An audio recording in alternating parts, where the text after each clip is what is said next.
പത്തനംതിട്ട അടൂർ പറക്കോട് വയോധികനെ മകനും മരുമകളും ചേർന്ന് മർദ്ദിക്കുന്നതിന്റെ ദൃശ്യങ്ങൾ പുറത്ത്. 66-കാരൻ തങ്കപ്പനാണ് മർദ്ദനമേറ്റത്. സംഭവത്തിൽ തങ്കപ്പന്റെ മകൻ സിജു, മരുമകൾ സൗമ്യ എന്നിവർക്കെതിരെ അടൂർ പോലീസ് കേസെടുത്തു. കുടുംബ പ്രശ്നങ്ങളാണ് മർദ്ദനത്തിന് കാരണം.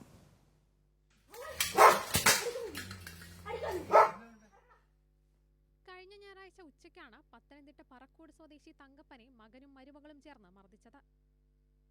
പിതാവ് തങ്കപ്പൻ എത്തിയപ്പോഴാണ് വാക്തർക്കവും പിന്നീട് മർദ്ദനത്തിലേക്കും കാര്യങ്ങൾ എത്തിയത്. തങ്കപ്പനെ മകൻ സിജു പൈപ്പ് കൊണ്ട് അടിക്കുന്നതും മരുമകൾ സൗമ്യ കമ്പുകൊണ്ട് തല്ലുന്നതും ദൃശ്യങ്ങളിൽ വ്യക്തം.